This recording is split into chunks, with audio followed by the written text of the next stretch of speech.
Hi, everyone. On July 28th, 2026, around 4:30 p.m. local time, there was a strong earthquake in southern Japan. Locally, they reported as a magnitude 7.1 earthquake, but the USGS has it as a 6.8 earthquake, still a strong earthquake, and it did a lot of damage. And my takeaway from this is I'm going to cover what kind of damage was done here, but also tie in the implications for the United States because what's noteworthy about this earthquake is the magnitude of the earthquake, the duration of ground shaking. It was almost a carbon copy of what happened in the Northridge earthquake in Southern California in 1994 and in the 1989 Loma Prieta earthquake in the Bay Area of Northern California. And I think the United States should take earthquake preparedness more seriously. But let's jump into what's going on here with this earthquake in Japan. You have the Japan news stations flying around and documenting some of this damage. You can see a pier toppled on this bridge and dropped a couple of spans into the river. I'm guessing this is an instance of localized foundation soil liquefaction underneath the bridge piers. There's been a total of 18 deaths reported at this point. Those deaths were associated with what appears to have been a natural gas explosion at a shopping mall due to line rupture that occurred due to this earthquake. So there was significant damage throughout the city. But again, Japan is one of the most prepared countries in terms of their building codes and design and construction standards. When we see this footage for this other bridge, it appears that the spans separated at the pier and dropped off its bearing pads, but didn't fall off the pier altogether. Fortunately, the spans stayed on the piers, so that otherwise could have been a very serious disaster. Of course, we saw complete collapse of bridge spans in both the Loma Prieta and Northridge quakes. And here we have a chimney at a paper mill that's toppled over as a result of that earthquake.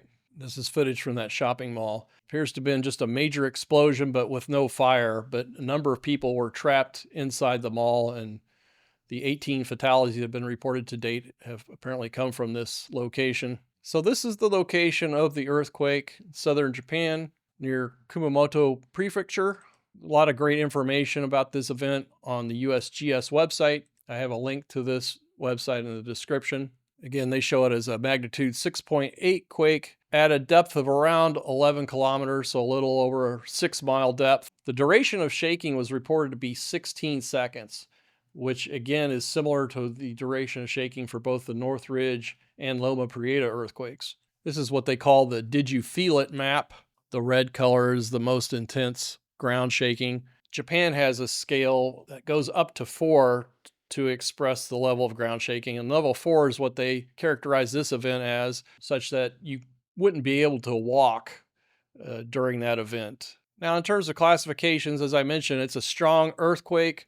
A major earthquake is between magnitude 7.0 and 7.9, and a magnitude 8.0 or greater quake is referred to as a great earthquake. As I mentioned, the type of damage that occurred here in this Japan earthquake is very much reminiscent of what occurred in the Northridge quake in Southern California in 1994 and the Loma Prieta earthquake that occurred in the Bay Area of Northern California in 1989.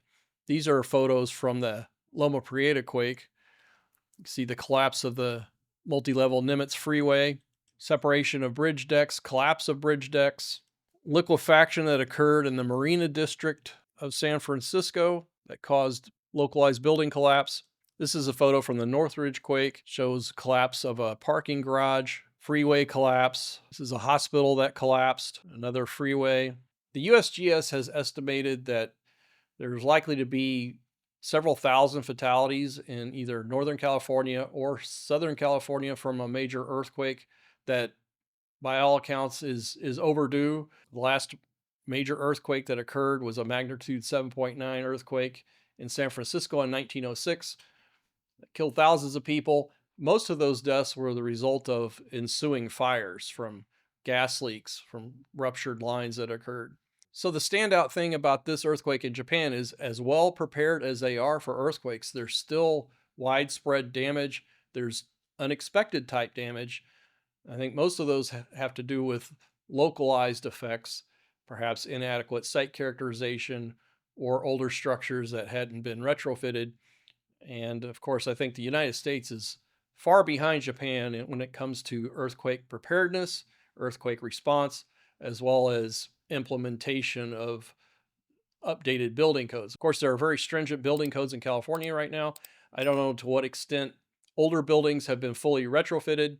I think there's still way too much complacency with both the government officials and the general population about what the implications are for major earthquakes like this, or even strong earthquakes. And I'm not even mentioning the potential for a magnitude 9.0 earthquake from the Cascadia subduction zone in northwestern United States.